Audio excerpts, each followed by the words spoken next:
Kvui King James only. Og I stuttum. Tog at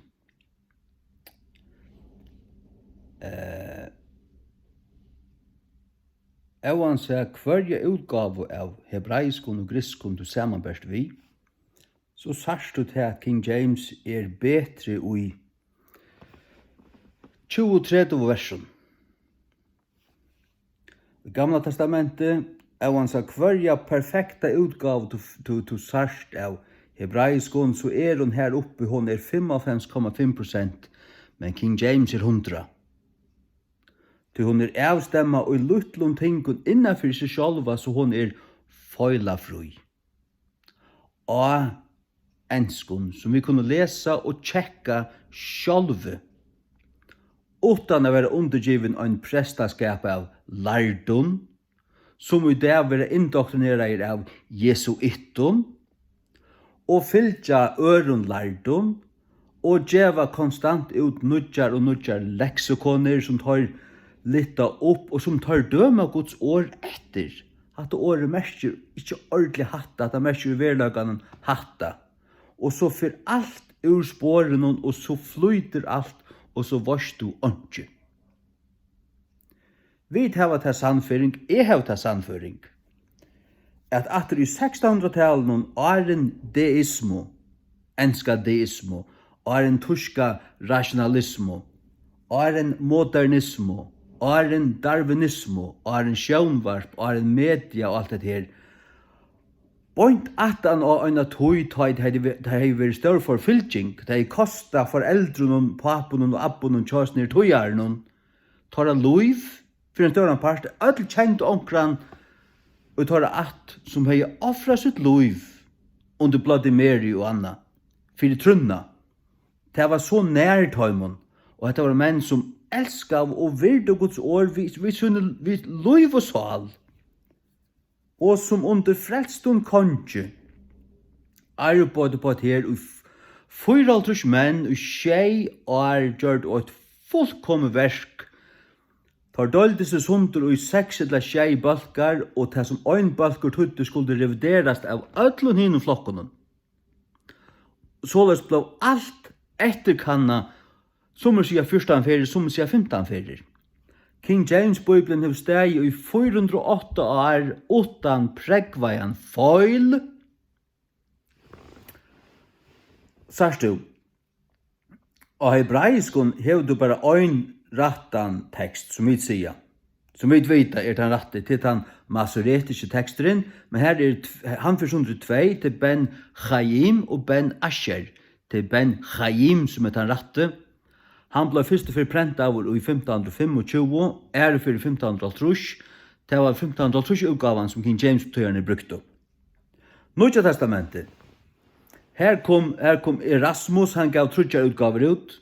Her kom Stefanus, han gav 5 utgaver ut. Her kom Besa, han gav 2. 5 pluss 3 8, pluss 2 12. Det var 12 utgaver her. Og her øyelige løydel sluppur, men her en liten måneder, og i sommon versen, sagt du, det vil si at det sikler løydsinter. Vi vil ha ein grunnlovar tekst, ikke av griskun og hebraiskun, hvis du Bibelen ein bok. Vi må ikke lære grisk og hebraisk for å kunne lese Guds ord fullkomlig avløydande rønt og rett. Når vi skulle ha det okkara og en mål som vi ikke selv kunne lese, som vi selv kunne tjekka. Hvert år, hvert vers, alt. Og det var god giv i okkon. Og King James tøyerne var så mye obs, så mye vakner, så mye vaks, som han sier, at tar skilt og til, ja, men grikst, ja, altså grisk, her en kyrkja som heter grest ortodoxa kyrkjan i Konstantinopel. Men kvært, hun fullstendig støynrunden og sakramentalistisk. Og her var som vers, som manglav, men som var i ankrun handrite, Gjerninger apostlene 8:33. Og så var det til hvor manglar det her. Det kan jeg si der. Det tog at hon var bliven en babysprinkler i kyrkja. Hon tror ikke på tog og på det at du måste ha personliga, om du själv trust vi ödlen hjärsta tunnen, så kanst du. Du hade du fjärna det. Men det fanns du som en handriton. Men, sagst du, Bibeln var så rävliga tulliga tudd till ett mövlig mål, armenskt, gotiskt, georgiskt, syriskt, den gamla syriak och anna, och akkurat egyptiskt och den gamla itala, en gammal italsk tøying fra år 2300, og den gamla latunska. Det er en gammal latunsk tøying fra år 120.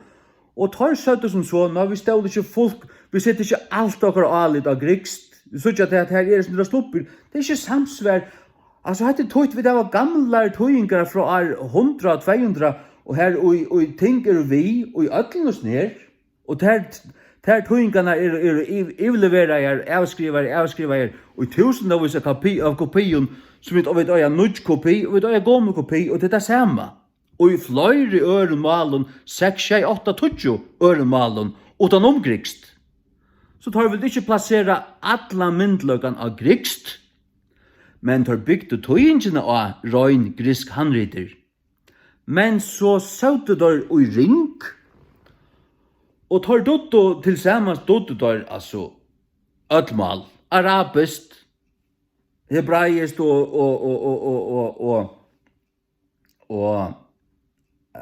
persiskt. Det finnes en gammel persisk tøying.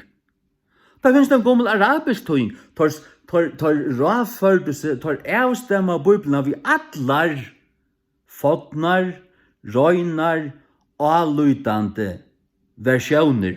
Atlar.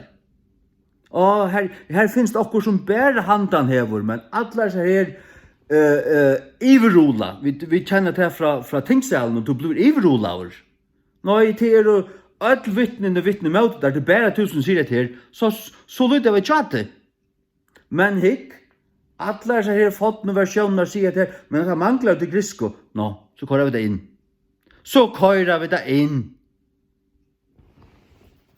Så løys hever du grikst, det ryser opp 95, jeg sier bare også til 95 eller 95,5%, men King James, hon er her oppe til hun er tøtt etter høymon, men så er hun finpussa til litt, og så øldene er genga, og til avskriva. Du kan ikke lyta blindt av til at grest ortodoxa kyrkjan har varvet Guds år, kvart nikk og prikk, 100% ta det er å lyta sin av variasjoner her. Når for sikra skilt, så setter du seg i ring, og ta det over litt nere tøya. Så ser du der alle vi kopion av tar det litt na verste, men så les ein jo opp ur en fatnar versjon, og tar fyllt og vi, og så hvis anker hei ankra vimersking, at det samstemmer er ikke rett, ikke holdt. Ja, så ble det etterkanna, og så ble det hukt etter at dobbeltjekka det. Er det noe holdt allutelig, og så ble det fyllt opp og i sprekkene. Kanskje vi skra åren. Så løs ryser King James Bibelen opp, og hun er fullkommen, hun stender av det beste av det aller beste, men så er hun funnstemme innanfor det øysene, og sammanbåren vi er gamlar, fotnar, allutligar versjoner. Så løs hever du en eklektiska Bibel som stender av røtten grundarleie, begge gamla testamentet og nudja, men som er funnpussa, funnstidla, etterhugt og kanna av en håp av rattsutjande, rattryggvande månen, som etterkanna av her, og hon er den besta Bibelen, hon er betre enn nøkker, gamla testamentet er betre enn nøkker versjon, nøkker prenta versjon av hebraisk du finner. Nudja testamentet er betre enn nøkker prenta versjon av grisk du finner. Bytje du tøyna tøying utlukkande av Theodor Besa 1598, så er hun lagre enn King James. Det er ikke magisk ved grisk og hebraisk, det er bare mål. Det er bare mål. Engst hever 500.000 år i enskon. Først sier der er 130.000 år. Og de fleste malene ligger her, 130 opp til 150.000. Hvor er engst så rævlig enn jeg mer? Til at engst er så rævlig, har vært jøkken så rævlig enn jeg var avvarskaner. Du har britist, du har anglist og saksist, du har avvarskan av latuine, du har avvarskan av franskun og danskun og norrønun, du har avvarskan av tyskun og griskun og latuine, som sier. Og så har du der en 4-5 år for hvert nikkoprikk. Og så har du gjort luttla nuansumoner av sånne ting. Hvis du sier så er det hatta. Hvis du brukar hatta året, så er det løytende arvelse tøtning, og så videre. Du er engst fullkomlig utgjørst til at endurgjeva det som finst i de grunnleggjande teksten. Plus det at du er utbygd og engst. Tar valgt å bruke F og S og alt det. Tar hatten her, gjør mona øren person i 3 personer, for at hava alle nuansene vi. Tog er King James Bibelen hakst. Hun er hakst. Hun er hagre. Og Bibelen kommer sammen som en bok, og hun blir given til moin og til tøyen til Palleba, og vi kunne døme alt vi henne. Jeg gjev meg ikke under nekran lærdan av nokre slag. Jeg lett ikke ut at du vil lære i hebraisken 20 år. Jeg lett ikke ut det. Jeg lustar kjettar. Jeg dømer til vi Guds åre. Og jeg kjeiper anga leksikon, ikke inn i eia, og lustar kjettar. Gjør så vel til det.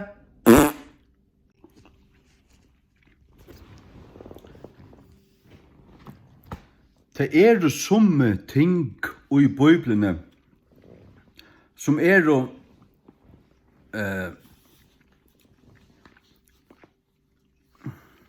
mer viktig enn andre. Skilmen rett er ødel viktig. Men til dømes man kommer til Lukas 3.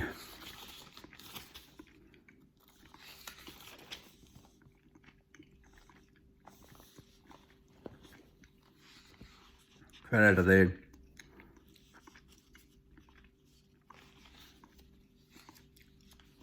Hva er det her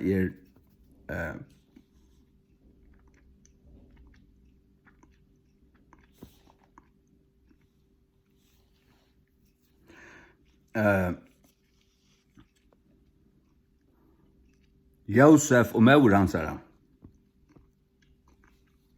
Lukas 2 er det, Lukas 2, 33.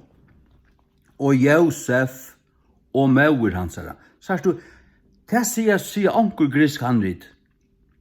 Men fløyre sier feir hans her og mor hans her. Og her er det skriften selv som taler, og ta er det Heilig Andans rødd som forteller ter om Jesus. Og at her var versjoner som sier feir hans her og mor hans her, kallar Josef for feir hans her. Det er blasfemi. Så Josef er visselig ikke feir hans her. Han er Josef, fosterpapi hans, han fikk den høyre passe på han. Men Maria var mor hans her, at hans her likame. God feir var han som gæt Jesus, og i løymørni av Maria.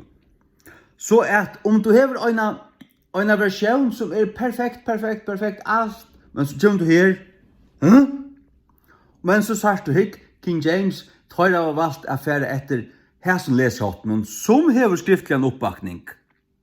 Jeg så det grøyt for hånden som er frelst og rattrykvand i ordan, i hjertan og i høtten, at men hatt det ruser på om. Jeg er grøyt. Jeg lett ikke om hva skal men det er 50-50, eller kanskje lyden til fløyre som sier foreldre hans her, eller mor hans her og papi hans her. Jeg lett ikke ut det. Det er forkjært allikevel. Og jeg vet at det er Guds år. Og hitt vil dømt som ikke. Det er lagre. Det er dalka. Og spørst du meg hvordan det opprunalige har vært til sjølvand ved Josef og mor hans her. Og det kanst du ikke motpregva nekran tog. Du tror ongan se at øynast oppruna han ut om løyve, og det kommer ongan jeg trudja. Det finnast ikke. Så vi tar finnes, eller tar finnes til oppgaven at ta i 1611, fra 1604 til 11 i 6 år, at sortera og i ødlun ta en prenta utgaven av tekstus receptus, som den rette teksteren, og tøya til hebraiska rett, og få det ut i øynar utgave av hømsmale enda tøya rinnar. Hvert vil hømsmale av hjørne ta Jesus om rett om nok var? Det vil engst. Engst. Ja. Så at om du har en versjon som har alt rett, her mangler ikke år, her er alt så rett tøyt, men så sørst du hatta, og andre ting som er vesentlig om Jesus, og så er det forkjærst her, forkjærst her, forkjærst her, forkjærst her. Men alt annet er rett. Ganske sånn, du veist, og akkurat et å, eller et menn mangler her, akkurat såret, du veist det, og gjennom forløpet, altså, og gjennom frasøkning i evangelien, eller et eller annet såret. Det er ikke samme tøytning som hatta, som hatta dømen som gav der her. Så slett og all døyles ikke. Men sjåan, det skal alt være rett. Fyrir Timotheus 3:16. Og utan strusmål, mykjel løgndardømmer godlig løygans. God, vær givet til kjenner i kjøtnen. Ta finnast han som sier god, og ta gamle latunsko sier god. Og tøyingar, versjoner sier hatta. Så sier jeg, ja, men det er så få akkurat grisk som sier hatta. Ja, men ta finnast. Ta finnast. Ja. Og at har brukt ankra stitting, ta hadde skriva en sånn runding, og så en liten krulle inn i. Fyre theos. Men ta lujtje som nek hokk. Og hvis han krullan ble vekk, hvis du har gommel kopier, og hvis det er slite vekk, så ser det ut som han. Og til det som du sørst, var det Alexandrinus, eller var det Vatikanus, men så har det kannet til vi ultra ljøs i sånne, og tar skjutja til at her høymast en krulle inn i, til å være god og brunalige. Anker rundt av fjerne da. Jeg vet at det er å være god. Og ta var det alle øyner om at det i reformasjonene ta i alt vær i ordan, så litt, fullstendig kriste, sann kriste. Men hva hendte i Øysens øyne først? Det var alt blitt mer utvattnet og sovande, og Satan kom, han gjør det til snilta at han gav der en falska bibel som han sier var bedre og eldre og rattere i sannare, for at du skulle sleppa til sånn. Han stjål ikke, han riktig ikke bibelen ur hånden av der, men han gav der en æra, og så har han givet der en æra, og en æra, og en æra, og en æra, utom alle Europa, og hver stand 18-4, Vatikani og Jesuitaner stand 18-4 Jeg synes ikke tvers og jøkken der. Gav det ikke anke som det gjør ut. Først i Bibelen er ikke Dal eller Victor. Der er båar tver etter tog sataniska skramblen. Gav det ikke der overhøver ikke. Derfor er det angående jeg gjør.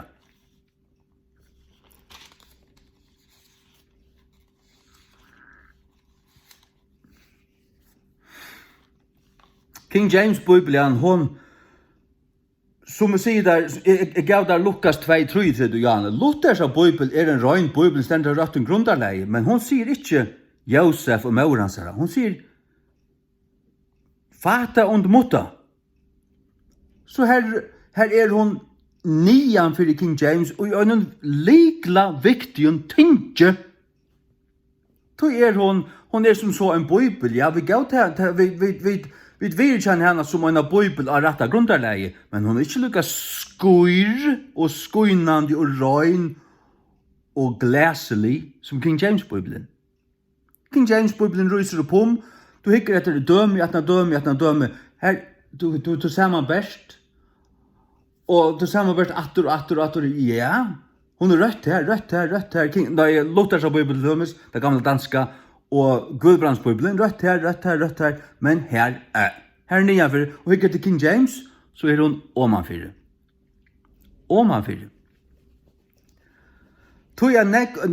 Det er så snart at du tøyer at ting kunne, du kan velge mellom 3-4. 3-4 møvlager som du kan tøye det som. Men her er det at du skal velge det heppeligaste, det beste, det kraftigaste, det mest troar styrkjande. Og det som myndar og djevor til frelsta og en gaua Bibel. Sjå man det er det som god vil, til djevra nokon Bibelna. Du får ikke velge det lagsta. Ja, til seter du ikke vantryggvande knokkrottar drumpar at gjøre det. Til dømes 17. Timotheus 2:15. Her sier King James, study to show thyself approved unto God. Studera. Søgna til sjåvan virkjendan ifri gode, og en verskamann som tarvast ikkje skammast, rattliga døylande sannløgs åre, så du, det enda vi Guds åre. Hva gjerst du vi åre? Du røyner at læra det, og minnast det, kjenna det, du har grøyna det, du har skilja det rett, vita hva høyre heima hver, og hva tåsar hver, og hva ikkje tåsar hver, og så videre. Og at året, det grunnleggjande året som tar av tøyt for å studera, kan hava flere nuanser, det kan tøya så, men det kan tøyast studera. Og tar av valgt studera. Således når fær hinn frelste og et bå og i Nudja Testamentet om at studera Guds ord og ta knyte verset saman i ort, det streamlinar verset, og det er retta. Altså det er te retta. Alt annat som ikke er det er nian for det. Til dømes Geneva og alt mulig annet. Jeg vet ikke hva Geneva sier her, men jeg vet at det gamle danske og Luther sier ikke studera. Det sier det samme som Dahl og Victor. Legg der øyna vi.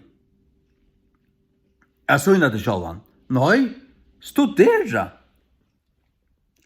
Og det bør bæge ut i at studera til at søgna til sjåvan, men øystene studera fyriat. Studera fyriat. Du skal ikke tørva skammast, og for at du skal kunne rattliga døyla sannløgsåret. Hatt er optimalt. Hatt er optimalt. Og du først gjørst dette bedre, og det er best ui King James. Og først King James sier så akkurat det som enska King James sier. Alla stedene. Og jeg tar seg om det nå her 4 årsene et vers i Gamla Testamentet at Jesaja 14:12 at det skal være Lucifer. Den gamla spanska Bibelen sier og den gamla latunska Sjalt vulgate sier Lucifer. Og Lucifer merker ljøsbære. Og Lucy, når det hebraiska hel el, merker tan lysande, eller ljøsbæren, tan som flyter ljøs, tan som bær ljøs. Og til rett, fullstendig rødt tøying, og morgonstjøtna ikke rødt, til tradisjon. Tar fylgja tradisjon til å skriva det, og til Luther skriva, til gamla danska skriva. Nekvar bibler hava til, men jeg fører jo nekvar inn i en heimasøy her som du kan tidsja til öllum bibelversjonen. Jeg slærte Jesaja 14:12 opp og hukte det og tjøkken gamla bibler. Gamla enskar, også Geneva og era bibler. Der høyde Lucifer. Der nekvar at de gamle reformationsbibelen og bibelen æren til. Så er det Lucifer. Så her er en forgänger, her er det øydre enskun presidens. Det er presidens. Det var det som først hei vært. Og utom en røyn og rødt og bibelen av flere malen. Det var øyne rundt det, at det var det som dåtte være. Og det det som kommer inn i King James, og det samsværligt vi det hebraiska. Hel el merker tan lysande. Det merker ikke morgon stjøtna. Morgon stender ikke her. Stjøtna stender ikke her.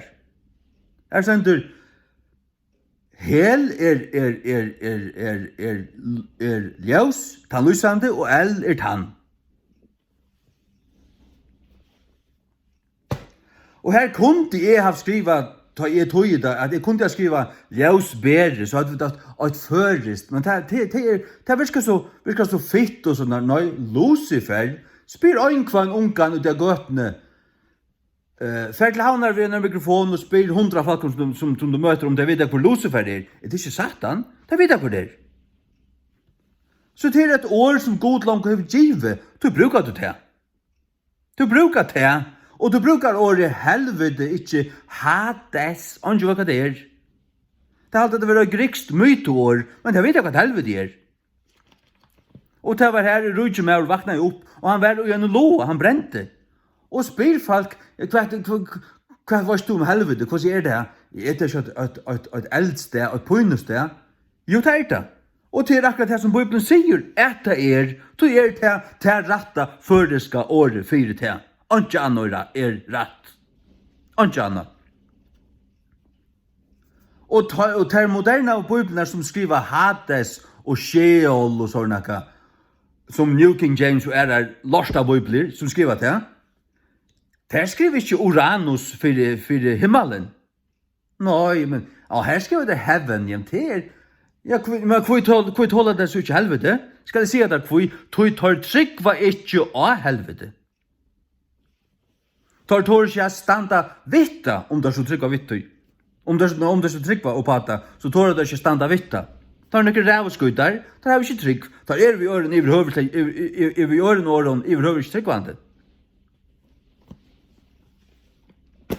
En bibel tryggvande med vår, og det vil gjeva til å være øysene. Cheers, vel.